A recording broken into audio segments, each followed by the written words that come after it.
اجازه بدین که برنامه رو پیش ببریم با دعوت از میهمان بعدی آقای ژان ماری مونتالی، یک روزنامه‌نگار هستند که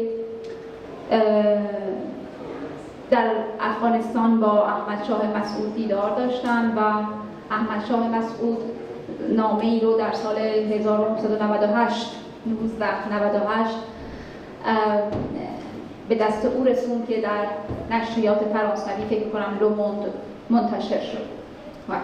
Bon, permettez-moi d'inviter Monsieur Jean-Marie Montali, journaliste français de presse écrit, auteur de plusieurs ouvrages et documentaires. Bonsoir. D'abord, merci. Ensuite, je tiens à vous dire que je suis très ému de voir de jeunes Afghans dans la salle qui sans doute n'ont pas connu le commandant Massoud. Et ça prouve au moins que son esprit est perpétué.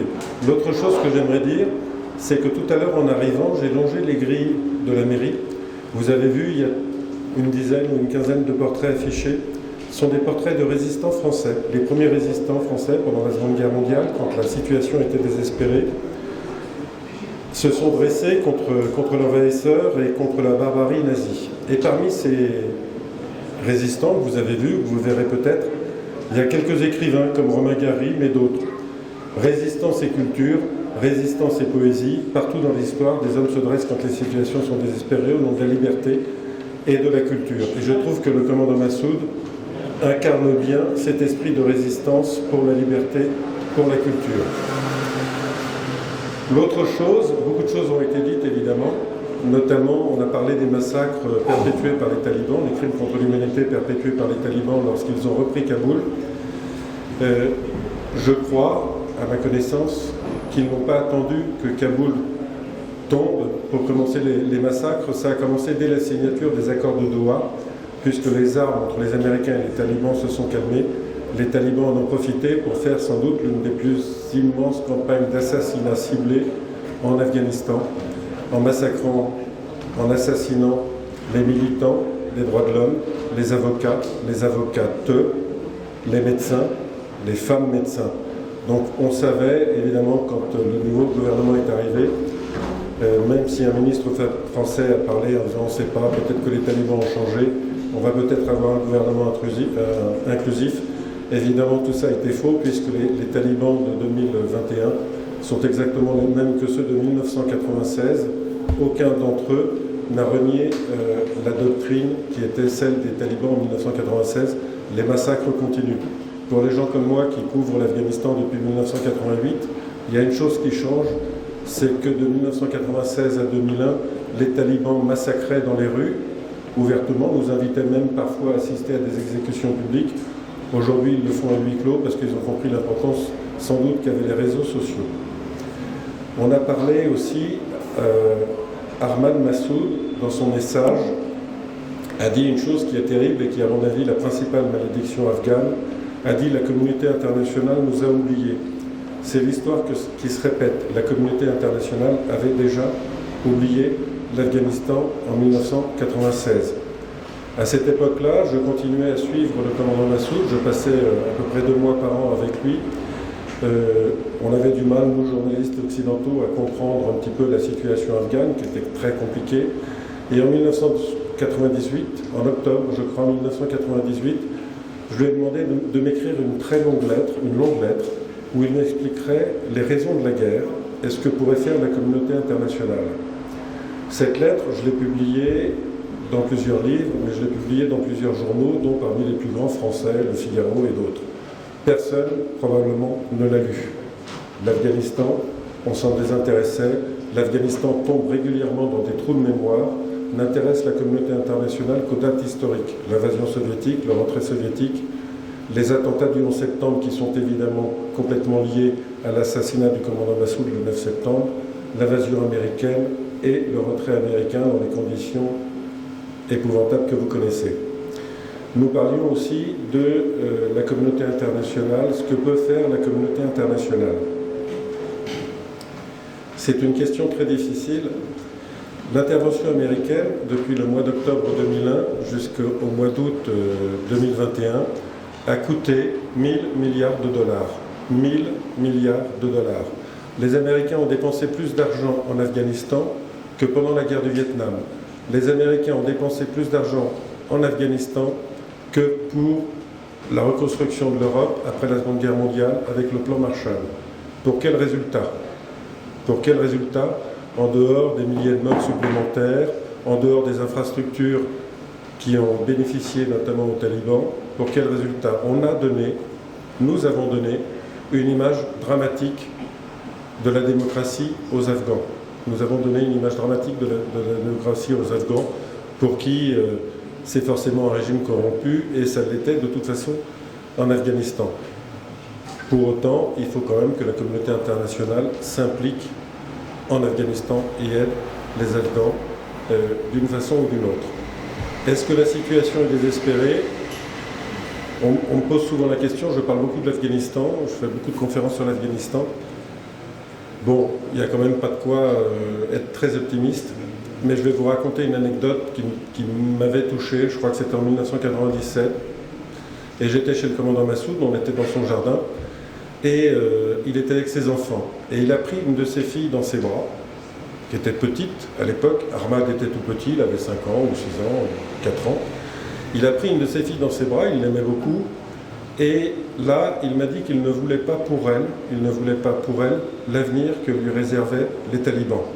Il voulait que sa fille, et que les filles afghanes, aillent à l'école, aillent à l'université, fassent du sport, puissent participer à toutes les activités culturelles, puissent voter, puissent se présenter aux élections.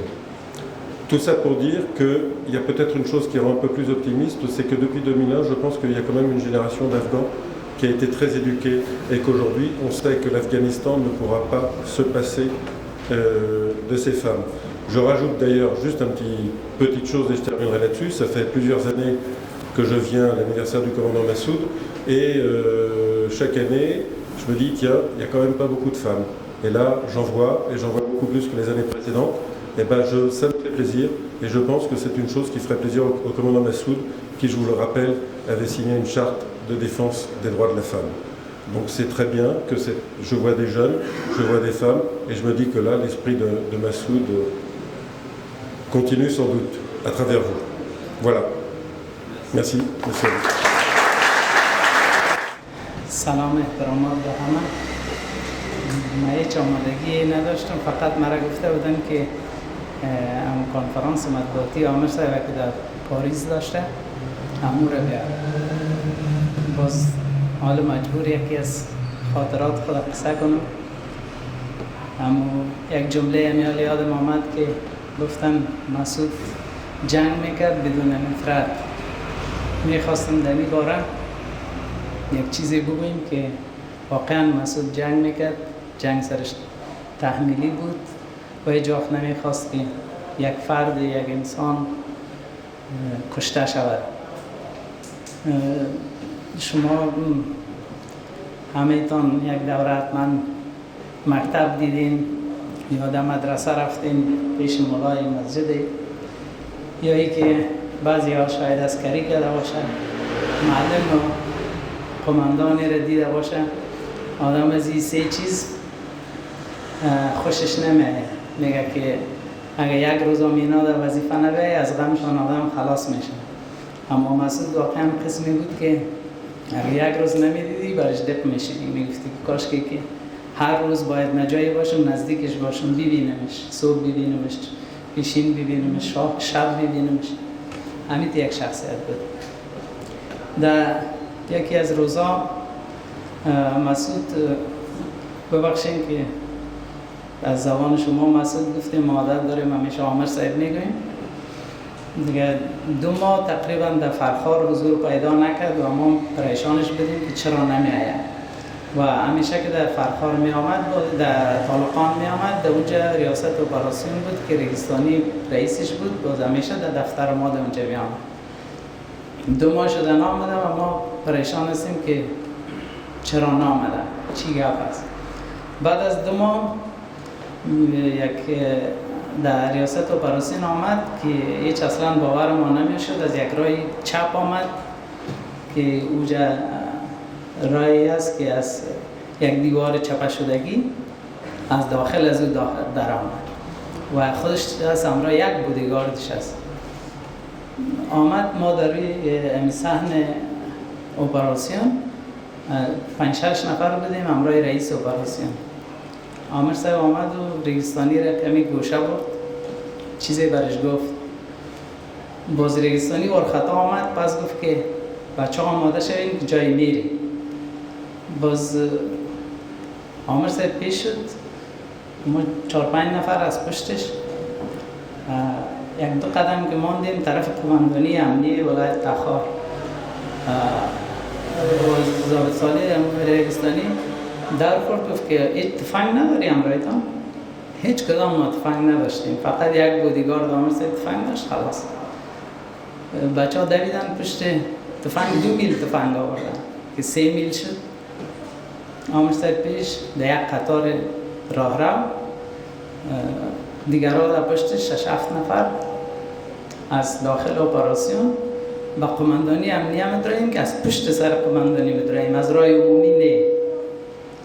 باز در اینجا عامر صاحب پیش است رفت که ما موسانی را که دیدم چند تا جوانا در گزارات هستن، تفنگ دستایشان بیرون از سیل دارن. عامر صاحب از پشت سر داخل شد هم یک شد پشتش طور زد، پشت سر خدا که داد دست خدا پیش که قول دادم راش که قول داد که دست دیگه خود تفنگش گرفت. عاجل کل از اینا را خلصلا کنیم، تقریبا 12 میل سلا. باز عامر صاحب بر ریگستانی گفت که از اینا تحقیق کن. موترش از راه عمومی آمد، بالا شد رفت. باز اینا را آوردیم ما داخل اپراسیون.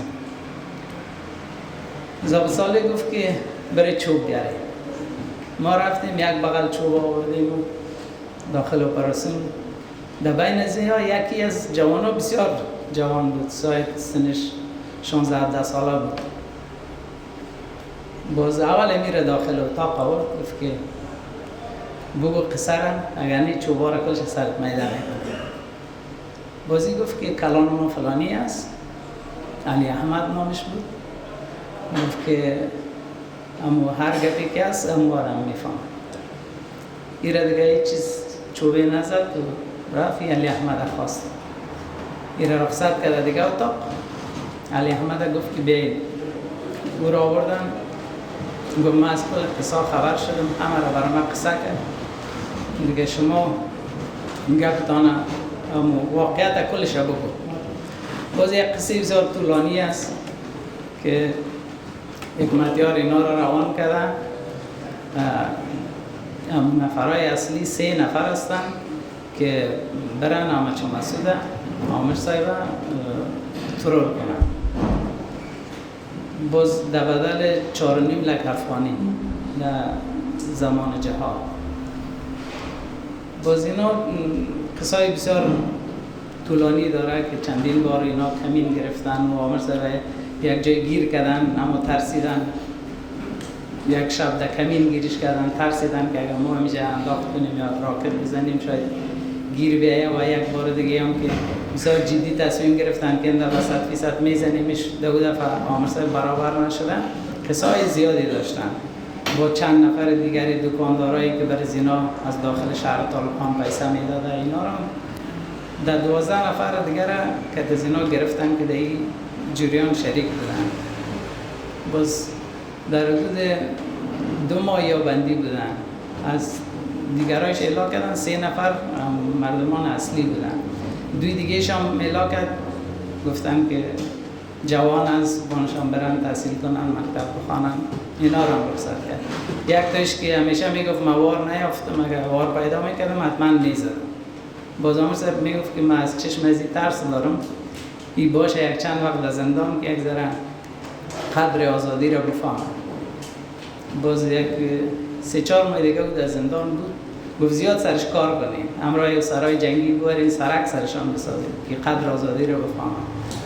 بازی چند ماه دیگه هم هنوز یک مدت کوتاه بود که در زندان بود. مادرش آمد.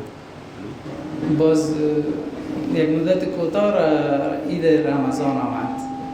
مادرش آمد پیش آمرزه که به خاطر ماه مبارک رمضان و عید رمضان هم بچه مرا رها کنید.